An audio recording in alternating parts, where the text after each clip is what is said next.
Thank you, Joan. Good morning, Vine Church. How we doing on this nice, rainy Seahawks day, right? Happy New Year to all of you. Can you believe we're there? 2020. That's this last week's been a little bit interesting to just think through that a bit, right? Like we hit 2020. I remember thinking like, what would life be like when you hit 2020? You're there. I'm 41. Where's the flying car? Yeah, we got cars that drive themselves some extent, but where are they not flying yet? This is the time of year kind of where new beginnings take place, right? You're looking forward to the next year, it gives you an opportunity to reassess last year and just kind of where life has been and where life is going to move forward. I know Tong, thankful for Tong for preaching last week for me, but also just what he shared, the idea of not moving forward with fear, but moving forward with confidence in God and where God has us. And I think it's just great. It's important for us to reassess and see where we're going, and it's that time for new beginnings, and it fits right into kind of where we're at with a new sermon series. New year, 2020, new decade, new sermon series through the book of Genesis. And it fits well too in the idea that like we're going back to the beginning to kind of see where our story continues from there. The story, my life has a story to it. Your life has a story to it. My whatever's going to take place in 2020 for me is a continuation of the story of the last 41 years of my life. The 41 years of my life is based off of my parents, how they raised me, different circumstances in my life that have brought about who I am today, and that will play a part in continuing that story into the next year. And that's exactly what we're seeing here in Genesis. We have spent a lot of time over the years thinking through now that we're 2020. I've been 2010 is when I took over as lead pastor of this church, in its different forms, right? Briar Church, then now the Vine Church. But coming up on 10 years in this July, is when I will be 10 years at the church. And someone was asking me today, we're going through Genesis now, they're asking like, how many Old Testament books have you preached through in 10 years?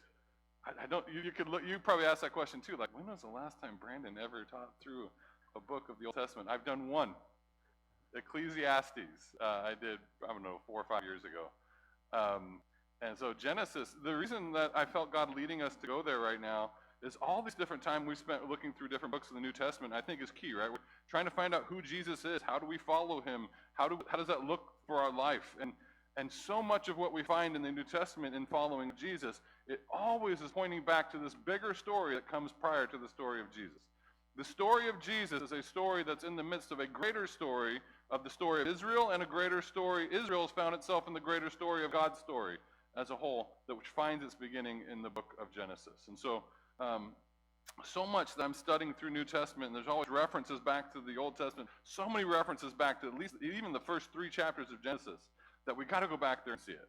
We got to go back there and have a good understanding of what is going on there. So as I feel God leading us to go back there and jump in there, I do this with excitement and I do it with fear.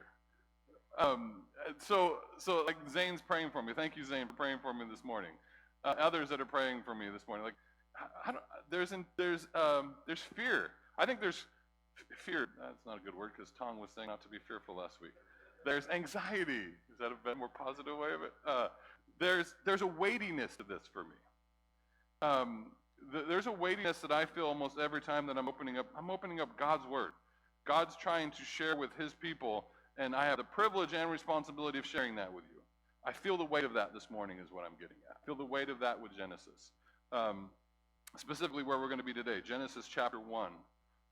And the weightiness of that is not the idea that we want to shrink back from what God is telling us there, but there's a wealth of history in this chapter of the Bible. There's a lot of debate and discussion and dialogue and division that takes place just from this chapter of the Bible. And I want to make sure to go through it as best we can, but not get stuck in the mess of it, but to see the bigger story that God's trying to share with us. Remember, this is a story. This is God sharing his story, and then it becomes our story.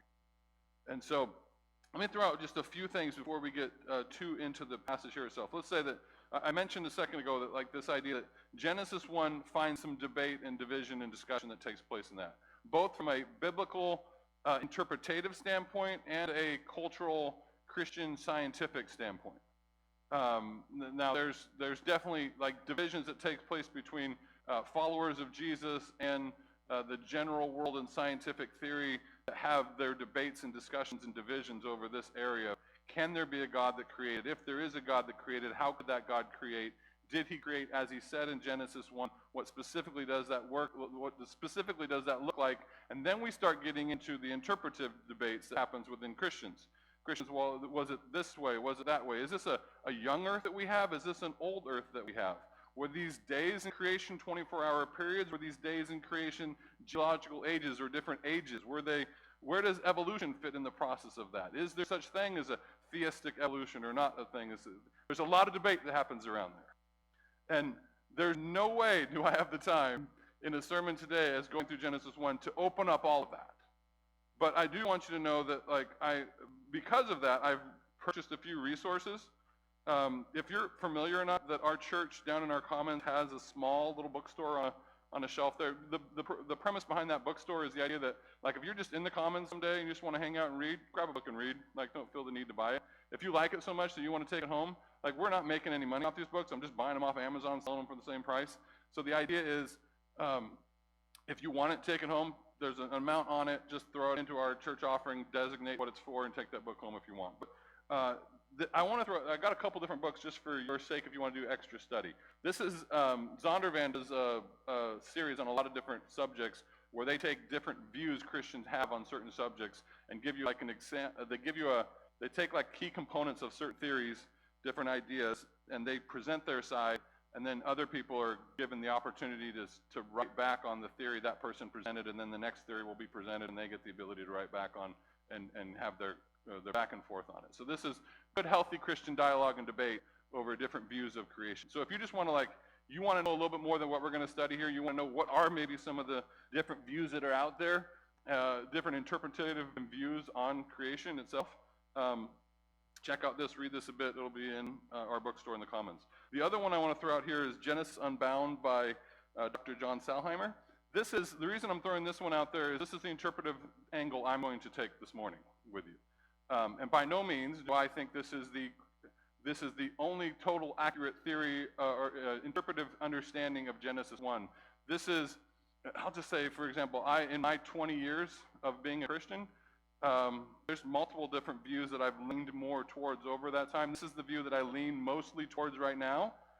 And I'll tell you that even in that leaning right now, I'm not sure that I will always lean that direction for the next 20 years. Okay? So I'm saying that the idea of understanding and interpreting all of Genesis chapter 1 there's a lot to it. And to say what Christians need to be focused on, I believe, this is my belief, that they need to be focused on the fact that there is a God who created. The how he created, that's a secondary issue for us. So meaning a primary issue is that there is a God, and that the God that we know created everything that you live in and participate in. The specifics of how he did that is secondary. Not unimportant, that's not what I'm saying. It's important. Dive in, study, dialogue, find out where you think you land on that, discuss that with other people, but that's not a hill for us to die on, the how it takes place. And I think in this area of biblical interpretation of Genesis 1, there needs to be a good amount of humility as we jump into a passage like this. So this is kind of be the take that I'm taking today. And I want you to know that the author of this book, the reason that this came to me actually was when I was doing some seminary work at Western Seminary. My academic advisor and theological professor, Gary Brashears, he forwarded this book, and he presented this theory. And it's actually by John Salheimer, but that's where that came from for me, how it came across my path. And in that, I've noticed recently that Desiring God, this is a ministry out of Minneapolis, Minnesota, John Piper, they did a synopsis of this book and kind of break down the whole of that book into a pretty, still lengthy article, but it's a good article. And I'm going to throw it out on our church Facebook pages next week if you want to dive into maybe you don't want to read the whole book, but here's the general synopsis. And I'm saying all that to say I'm using someone else's theory, and I may or may not completely accurately describe all of it. I'm going to do my best in trying to, and reference the book. I'm not the professor, I'm the pastor. All right. Genesis chapter 1. Let me go ahead and pray, and then we'll just dive into the passage here this morning. Father, thank you so much for your word. Thank you for how it challenges us, it changes us, it reveals to us who you are. Lord, help us to see you today. Lord, amidst all the debate and discussion, whatever else that can come around Genesis chapter 1, Lord, I pray that we would not get lost in that. We would see the beauty of your creation, that we would see you as the powerful creator, caring God that created this world in which we live. Lord, help us to see what our place is in this world, how you've created each one of us and connected us and created us in your image in a way in which we are here to rule and care for and steward your creation and what that looks like for each one of us individually. Lord, meet us here today. Speak to us. May you be glorified in your church, we pray in Jesus' name. Amen. All right, let's get into it. Genesis chapter 1, verse 1. In the beginning, God created the heavens and the earth. The earth was without form and void. Darkness was over the face of the deeps, and the Spirit of God was hovering over the face of the waters. So, in the beginning, God created the heavens and the earth. So at the very beginning of this book, right? This is Genesis. This is a book written by Moses, right? If you don't know that, this is written by Moses, roughly 1440. Some believes in the 1200s. So BC, right? So this is ancient book, but this is not book written from the time period that it's covering. So this is not like Abraham writing this book.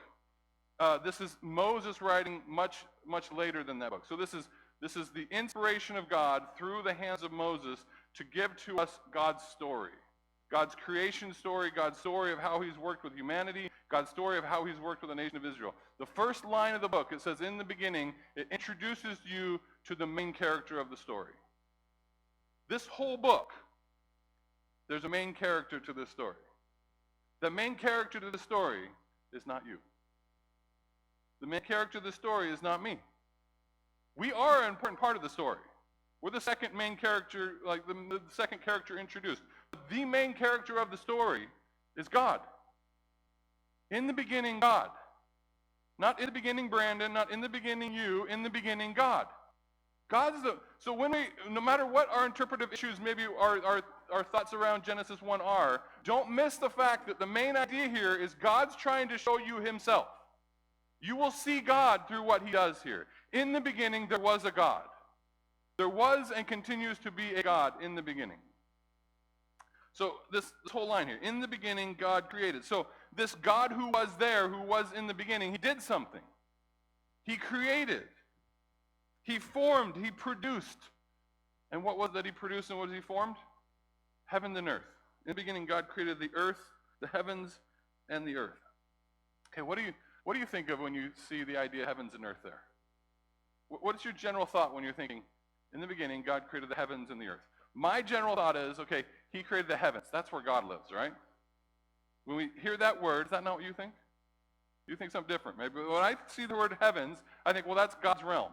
So that's like, however far we can look into the universe, and we can look further and further as we go, right? And we find out there's more and more and more to our universe and beyond, right? Like so, but beyond all of that, whatever that is and wherever that is, right? And whatever we think that is now, it may be even further what we find out more in the future. But beyond all of that, that's where God's at. That's his realm. That's heaven. Right? Is that what you think? In the beginning, God created the space where he's at, beyond it all. And he created the earth. When you hear the word earth, what do you think? Here, well, like Kenmore's not the center of it all, but like here, the earth is this giant ball that you and I are resting on. Looks flat, but it's not, right? Like this giant ball, this globe, this sphere that's spinning on an axis, rotating around the sun, orbiting around the sun. Right? That's what your thoughts are thinking. Do you think that's what Moses' readers were thinking? Were Moses' readers thinking beyond the universe, beyond the stars, where God lives, and then this earth, this globe we live on, that's rotating on an axis and orbiting around the sun? They didn't have any idea about those concepts. And the actual, like, if you break down these specific Hebrew terms, it can be heavens and earth, but it can also, and I think this is what Salhammer gets in his book too, the more, if he thinks accurate understanding, what you're going to see the rest of this laid out, is the idea that when he's saying heavens, he's talking about the sky, and when he's saying earth, he's talking about the land. This is what Moses' people would have known, the people in Moses' days. They would have said, in the beginning, God created, and what did he create? He created that stuff up there and this stuff down here. That's your universe. That's what you know. You don't know this globe, this whatever, like the universe, how big it is. You know that you look up and you see blue, you see sky, you see star, you see all of this. And then you look on the ground and you see the dirt and the land you're living on and the vegetation that you're seeing all that. You're living and you're participating in that. And he's saying here to his people, Moses is saying, hey, in the beginning, God created that stuff and that stuff. The stuff you live in.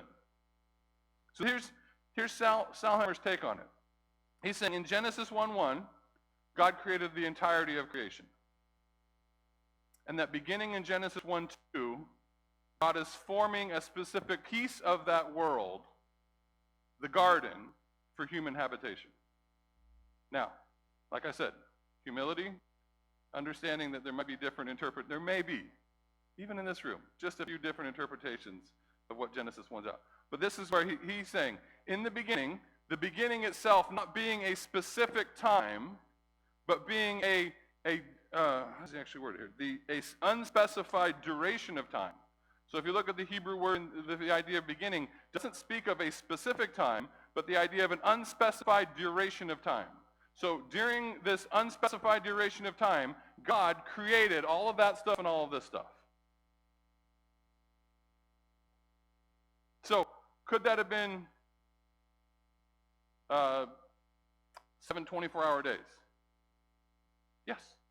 Could that have been longer periods of time? Could that have been years? Could that have been thousands of years? Could that have been millions of years? In an unspecified amount of time, God created the stuff up there and the stuff down here. He created the skies and the land. Now Salheimer goes from there and says in verse 2, or before we get there actually, when he's using the phrasing of heaven and earth, that's a completion, a totality phrasing to use. You'll see this phrasing often other times in the scriptures, and when they're linked together, it's not linking them as like two separate things, but it's showing them as two separate things that make up a whole. So in the beginning, God created that stuff, God created all of it in the beginning.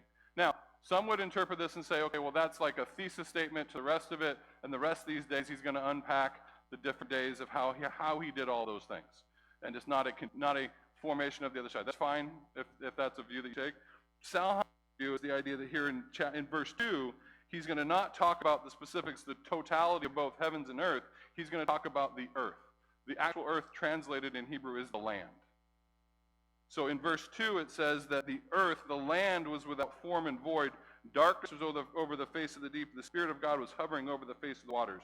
So what you see here in verse 2 is the land is formless and void, that there's a darkness and there's water on it.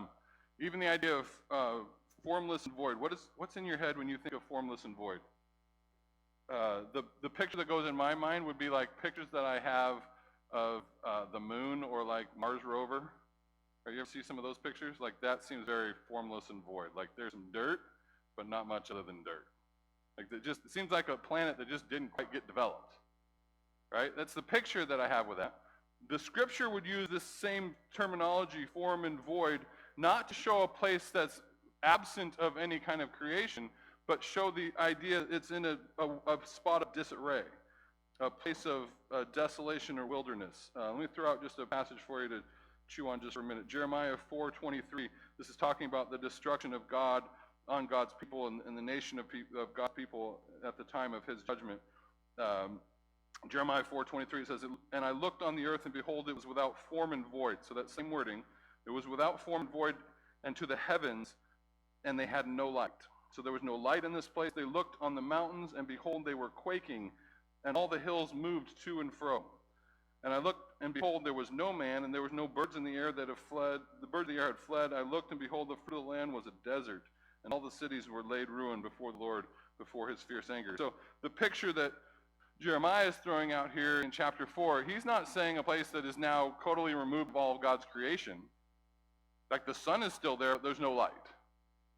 The land and vegetation is there, but it's a desolate place because of the fact that God's not present with that. There's quaking, that no man's there, no birds there. It's a desolate place. It's a wilderness without habitation.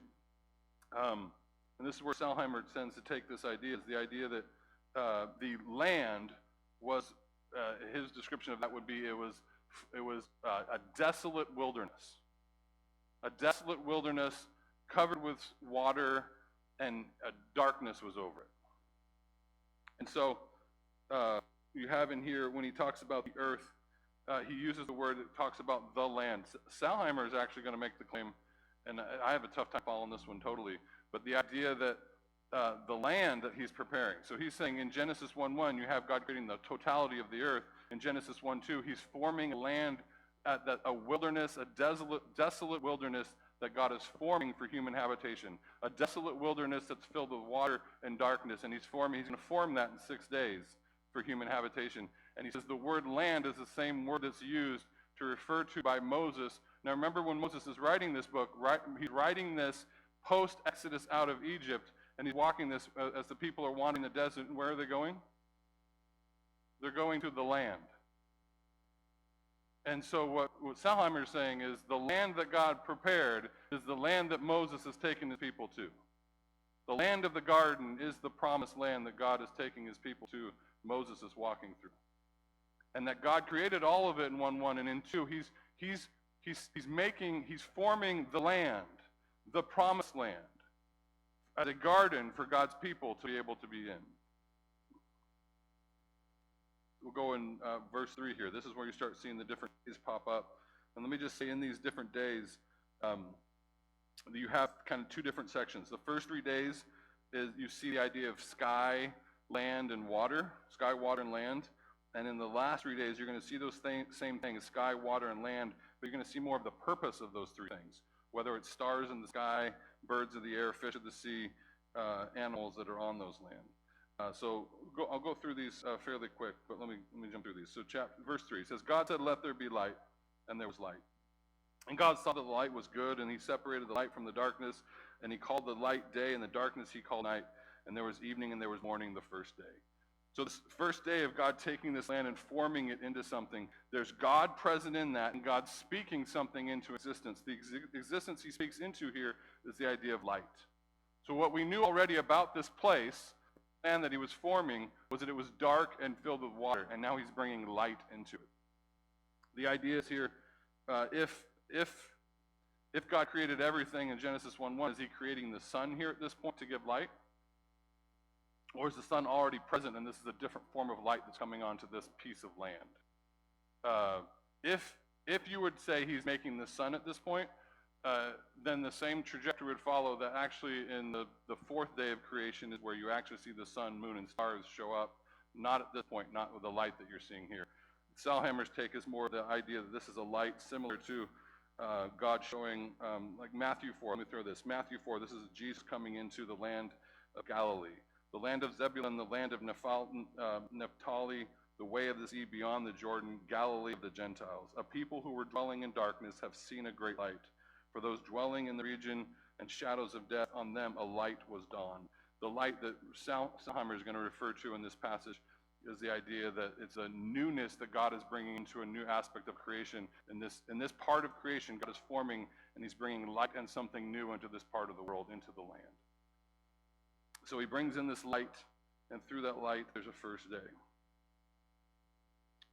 Verse 6, God said, let there be an expanse in the midst of the waters, and let it separate the waters from the waters.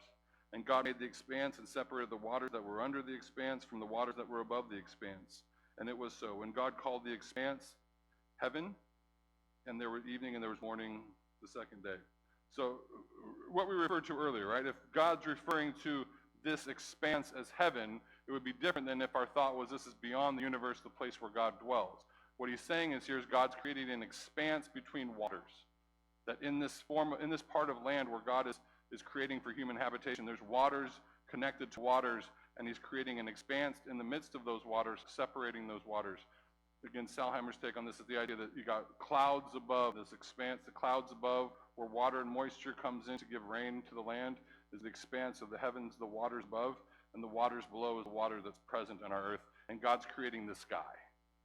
When he's creating the land, or when he's creating the heavens here, he's creating sky between the waters, between the clouds and between the waters that are on the ground. It's interesting if that's the case. It's almost think like we're definitely not a part of the garden, right? We're not the land here, because there's not much of a separation sometimes in Seattle between the waters above and the waters below, right? Just look outside.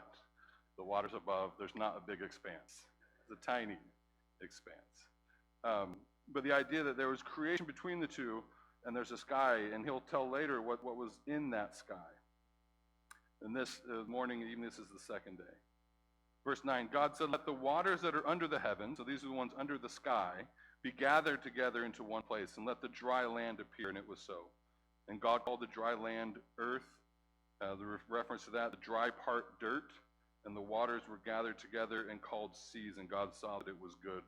So on this day, you have this idea of the waters that are down below the expanse, the waters that are below the sky are gathered, are receded a bit and gathered into one spot, and a land that's underneath those waters appears. So what did we know about this land that God was forming for human habitation? We knew that it was formless and void, a desolate wilderness, and that it was covered in water and darkness. So lights come in, and through that also this expanse in the sky, and water has receded to where the dry land is coming. So you're starting to see pieces of a place where humanity can be. You're starting to see a place where God could put someone and live when light's showing up and dry land is coming as the water is moving aside. Verse 11, then God said, let the earth, the land, sprout forth vegetation, plants yielding seeds, and fruit trees bearing fruits in which is their seed, each according to its kind on the earth. And it was so. The earth brought forth vegetation, plants yielding seed according to its own kind, of trees bearing fruit to which their seed according to its kind. And God saw that it was good, and it was evening and morning, the third day. So you have in here, right, this expanse of the sky, the waters receding, the land being there, and on that land that's come up out of the waters receding, you have vegetation and you have fruit trees. And both part of those is the seeds connected to those that is designed in this land that God is making for human habitation. He's created it in a way in which it will replenish itself. As it's used, more will be created. More trees will come from the seeds of those fruit trees. More vegetation will come from the vegetation that's already there. So he plants the start of it, knowing that the start of it will produce more and create the fullness of God's creation, the fullness of this land that God is preparing. And he looks at all of it and he says that it's good. It's interesting kind of at this point just to think through this. Like, if you picture so far right now, God's the main theme of the story here, right? And he's creating and he's making this place and this land, and he's got this expanse of water, and he's moving water below, and he's making fruit trees and things coming up. And he's saying all along, what does he keep saying? It's good. It's good. It's good. You ever create anything and just sit back and say, oh, that's good? I mean, maybe not the best. You ever fix something in your house and it finally works?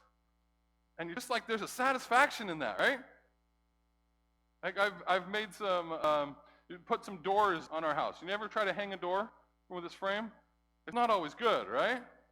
Sometimes it'll swing the wrong way, sometimes it'll swing. I finally got it nailed down, I got it figured out, and it just feels good. And then I bought these other doors that are like real solid slab doors, and they're heavy, and it just doesn't work the same way as the hollow core easy ones to install. And it's not quite as good. But that's what I love sometimes about, I don't do it near as much because we got Al. Al's amazing. But back in our time in our church, I would do a lot of physical work around the building, just because when you're done with whatever that physical work is, you'd sit back and go, oh, that's good. You have that feeling of satisfaction, right? Sometimes working with the Word of God or working with people, you're always like, is any good? Where's the good coming? Sometimes you just want a tangible. You feel like God's doing that. God's like, oh, I made this, and I made this come this way, and oh, that's good. Look at that one I did. Oh, that's just satisfaction. And then later it's going to say that we're created in his image. The reason that's satisfying for us is because we're created in God's image. I just see him throughout this whole thing. It's good.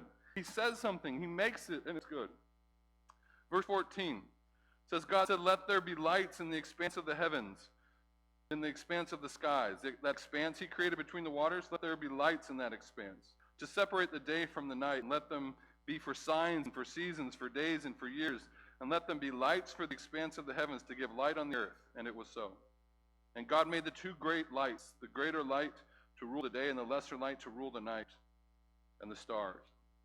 And God set them in the expanse of the heavens to give light to the earth, and to rule over the days and over the nights, and to separate the light from the darkness. And God saw that it was good, and there was evening and there was morning the fourth day. So On this fourth day, you have, so like I said in the beginning, you have these first 3 days that are showing you sky, water, land. Now you're seeing sky again, but a way in which you can see the purpose of the sky. And in the midst of the sky, he places a sun and a moon, the greater and lesser lights, and he creates stars. What did he say the purpose was for all of that?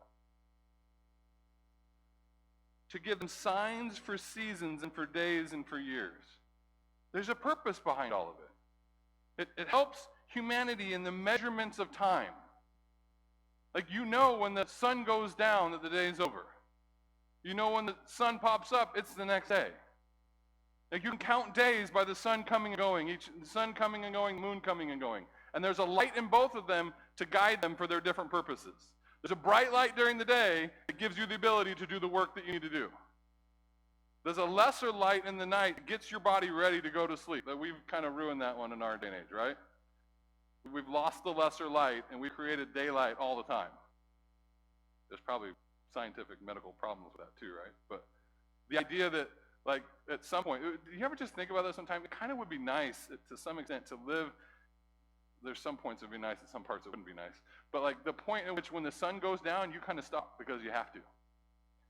Right? There's not a whole lot you can do when you lose your light. And that means there was a winter time where you lose a lot of light. There's a lot of time with not as much to do. Maybe in that scenario, we wouldn't be as busy and maybe doing as much as we do all the time. There's a great light that rules the day. There's a kind of great light that continues to illuminate my house throughout the evening. There's a greater light that attracts me to watch it all the time. And then even when I lay in bed, there's a little light right in front of my face that I'm doing something with.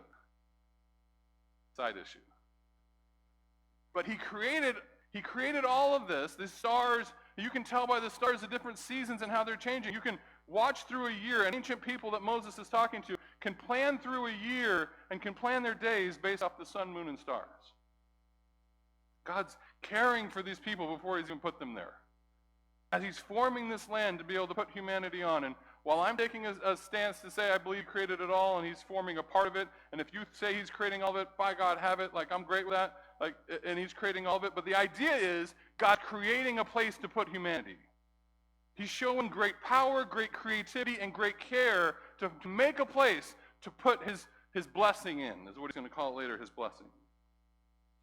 Let me move on from here. And he says, verse 20, and God said, let the waters swarm with swarms of living creatures, and let the birds fly above the earth across its expanse, the expanse of the heavens. So God created the great sea creatures and every living creature that moves, with which the waters swarm according to their kinds, and every winged bird according to its kind. And God saw that it was good. And God blessed them, saying, be fruitful and multiply, and fill the waters of the sea, and let the birds multiply on the earth. And there was evening, and there was morning the fifth day. So this fifth day you have in this expanse and in this water that's there, God creating both birds and sea creatures. The swarmers of the sea swarmers. As a good interpretation, right? I should start calling them all the time. You go across the ferry and you see some like porpoises or whatever you see out there, right? There's a water swarmer coming. Just start using that terminology, right? But he created all of this, and then he says he gives them a specific purpose too. To be fruitful, multiply, fill to them. Like, have more of you after your kind. And fill the waters. And fill the sky.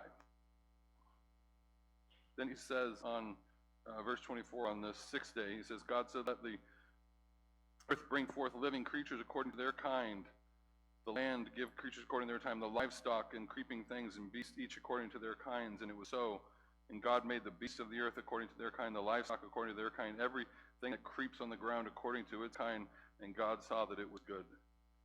So God's making here livestock, beasts, and creeping things. That's what we should do. Let's classify them as that. When you go to the zoo, you got your livestock animals, you got your beast, and you got your creepy crawlers, your creepy things. That's like the spider part of the zoo. You ever go through that little house? I kind of skip it if I can, but the kids want to go there. But this is what it does make me think of that. Like, it's getting less and less the older my kids are getting, but we love going to the zoo. We still get it. We still buy the membership. It might not be smart at this point because the kids are getting too old. We don't want to go that much. We're just probably wasting our money. But still, there's something magical for me. I love going to that place. Anyone else? Like, I love to see how God creates all these different animals, the uniqueness that he puts into the tiniest little spider compared to the largest animal, and the uniqueness is in all of it.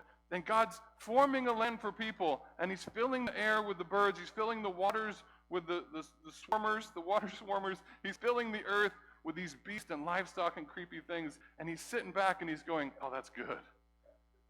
I did a good one there. Right? Like, and that's what I think when I go to the zoo. God, you did a good one on that one. Oh, look at that one. That's good. Am I the only geek that loves the zoo? Like, your faces are saying, you guys, get out some more. Go check out. Now, I'm sure there's a better place to see it than in captivity, but that's the best I can get for now, right? I don't travel that well. All this and is good on the sixth day. This is a point, like, so wherever you're at this point, if you're still back on 1:1 and you're like, Brandon, I don't like where you took us to this whole thing, and you can't get past that, like, let's just set that aside for a minute, and let's focus, because this is the key point. This is what I don't want to get lost in whatever interpretation you may or may not have in Genesis 1. What you have in the beginning of the story is God declaring himself as the main key person in this story. And what has he done so far? He has shown his power. He has spoken and things come into existence. He's spoken and he's creating a land for humanity. That shows his power in that. He's also shown his creativity. Like the fact that like he thinks through doing the different things that he does, like there's beauty and creativity in how he's designed the world to operate. And I think what you're going to see in a minute is he's shown a tremendous amount of care and compassion. He's creating a place for humanity to be able to live in. And now we'll see the next main person of the story thing. Humanity created in his image, verse 26. And God said, let us make man in our image, after our likeness, and let them have dominion over the fish of the sea, over the birds of the heaven, over the livestock, over all the land, the earth, and every creeping thing that creeps on the earth, the land. So God created man in his own image. In the image of God, he created him, male and female, he created them. So in this point, it says, God said one more thing. He's going to create this last piece. Do you see the change that takes place in the description of God at this point, though? This is the first inference that you have to God being not just a solo God, but a Trinitarian God. You know, the idea of a Trinitarian God, one God, three persons, Father, Son, and Spirit. You see it here in the plurality of the way he describes himself here. So it says here in verse 26, and God said, let us. Who's he talking to? Who's the us? The only people so far in the story is him. God said, let us make man in our, plural, our image. This is the first inference that you're going to see in the scriptures to the Trinitarian God. God's saying, let us, the Trinitarian, Holy Spirit, Jesus, God, and you'll say, well, is Jesus in here? Well, Jesus will tell you later in Colossians chapter 1 that he was there. He was active in all this process. And God's saying, let us make man in our image. Let us make humanity in our image. So all these things he made. He's made the expanse, the bird, the water swarmers, the creepy things, the creepy crawlers. Like he's made all of it. And then he says, there's one thing that I'm making at the end here. I'm going to make humanity. This is why I formed all of it. Is I'm going to put humanity in this place that I've made them. I'm going to create humanity in our image, in our likeness. What does it mean that you were created in the image and likeness of God? This is another highly debated one, right? If I didn't step on enough toes with that one, maybe we'll get some on this one. I'm not trying to. God knows it's not what I want to do. But in this idea, what's the idea of created in the image of God? Does that mean you look like him? In his appearance, he looks like you? Another idea behind being in the likeness of God, this is probably the more common idea, is that you have characteristics and qualities that make you like God. This idea of intellect, emotion, and will that sets you apart from different aspects of humanity, different aspects of God's creation, and makes humanity different than the rest. Could that be? Could be. I think if we look at the greater context of what the passage here, you'll find out, I think, more and more what he means by being in his image and his likeness. What does he say right after being created in his image and likeness? And let them have what? Dominion. That seems like a really negative word, like we're just going to destroy it all. Like, it's rule. To have stewardship, rule. over God's creation. This is what I believe, if we're looking at context, what he means by being in his image. What have you seen the image of God so far? The image of God is a creating, powerful, caring God. And he's saying, make humanity in our image and give them that same power and ruling authority. The fact that you and I are in the image of God means that we can take this creative world that God's made, God's cared for, and then he says, here, you're in my image, you are my co-rulers. God rules this world, and he says, hey, humanity, you're the co-ruler. He doesn't leave the place. You'll see in the last day, he actually rests there and stays there. He doesn't leave, but he says, this is you're the co-ruler. Take what I've built and move it forward, is what he's saying. Verse 28, he says, God bless them. He's praising, celebrating, adoring. This shows humanity's place above the rest of creation. And God said to them, be fruitful and multiply and fill the earth. We saw that with the birds and the water creatures earlier, right? Be fruitful, multiply, fill the earth, subdue it, to govern, reign, be responsible for, and have dominion, rule over the fish of the sea, the birds of the heavens, and every living thing that moves on the earth. And God said, behold, I have given them every plant yielding seed that is on the face of all the earth, and every tree with seed in its fruits, and you shall have them for food. And to every beast of the earth, and to every bird of the heavens, to everything that creeps on the earth, everything that has the breath of life, I have given every green plant for food, and it was so. And God saw all that he had made, and behold, it was very good, and there was evening, morning, the sixth day. So essentially, we were all vegetarians to start with. All right? No meat eaters at this point so far. He's created humanity, and he said, you have dominion, rule, you have rule and reigning and governing and responsibility for the whole of this creation. To be fruitful, to multiply, to fill it, and to rule over it, and to reign over it. And to eat all the food I gave you. Just the green stuff I gave you. You don't find out till later, it's actually after the fall that you're allowed to eat animals. It doesn't seem like a fall kind of thing, because steaks are good, but whatever. It's a different thing. But at this point, you're eating green vegetation. But what was this? So if we boil all this together, here's where I think, right? The big key is God's described himself as a powerful, creative, caring God who made a place for humanity, his blessing to come in. And he gave this humanity this blessing and put them in this garden, in this place, with all of this stuff set up and ready for him. And his descriptions to them are two things. Be fruitful, multiply, and fill it, and to reign over it and care for it. So he's giving you not just the second main character of the story, which is us, but he's telling you your purpose. Your purpose is to be fruitful, multiply, fill it, and to reign over. What does that look like? How do you even think through? I'm trying to think through this like for 2020, our year and our day and age today. Like God's design for me is to have a wife, to have kids, to have a family, and to add to God's world with the people that are in there. That the creative work that God did in making a place, a suitable place for human habitation, I get that same ability. I'm going to be the co-ruler with God, and I'm going to try to make a place habitable for little humans. You too? Like this is a big, huge aspect of our lives. Is the fact that we're going to find someone to live this life with, who are going to work together to make other humans and to make a beautiful place for those humans to live in and to survive in and to grow in and to mature in and to be in. That's beautiful and scary at the same time, is it not?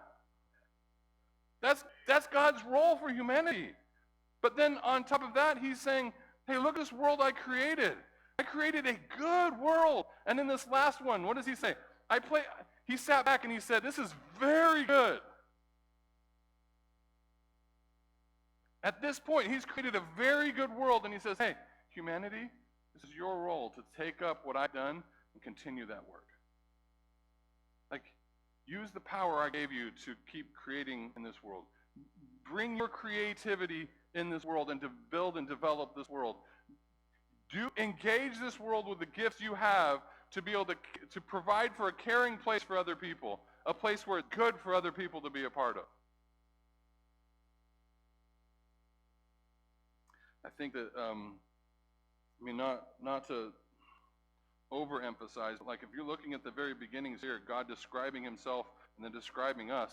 Like the key aspects of my life from what's been described here is my wife and my children, and trying to taking the creation of God that he's done for me and moving that forward to create an environment in which they will be in a good place.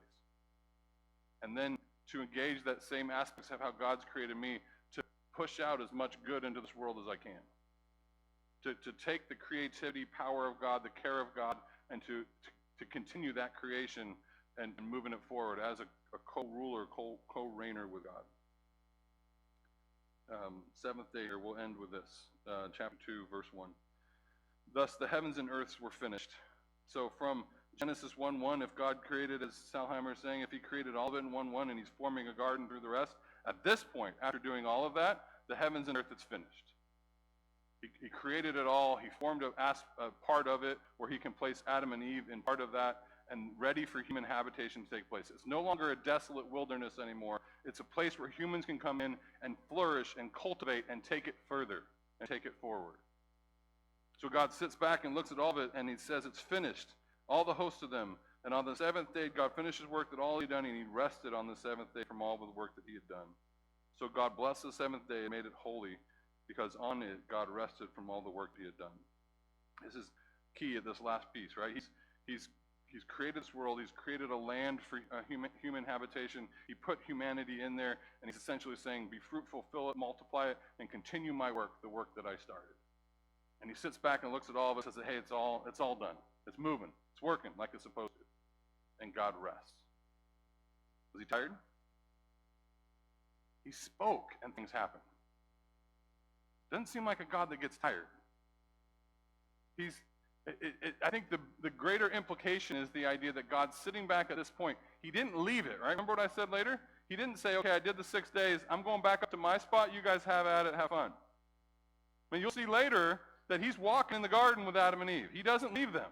He's with them. It's like he did his work, and he sits back and says, I'm going to enjoy this one for a while. Right? When you're done hanging the doors, I don't know, whatever it is. When you're done doing the work, you want to sit back and just look at it and admire it for a bit and enjoy it for a bit until it starts squeaking or whatever. But like, it's like he's at this point. There's like a celebration. There's an honoring of what's going on at this point. And he set aside this day and say, this is a holy day. And this is key. You're going to find this idea of the day of rest throughout the entirety of the rest of the scriptures, and key components of it. But here's the piece I think that there's something to this break of day from the rest of the days to come back and just celebrate God and what he's done. Whether you fully know or that's why you're here or not here, and you know that's why you're here, that's why we're here. It's why we gather on our Sundays.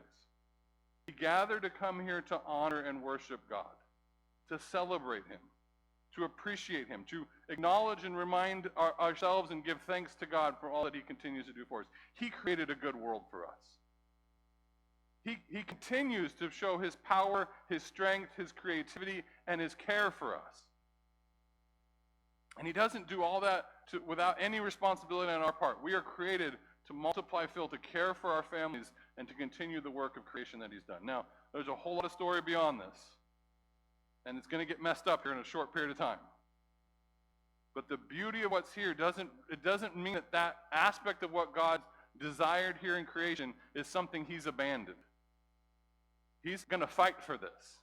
He's going to fight for this to the point where he's willing to enter his son into this creation, where one of the three we talked about is going to come into this creation to set up his kingdom and to start fulfilling this. And the end game of all this is a restored, recreated world, a recreated earth where the garden is still present.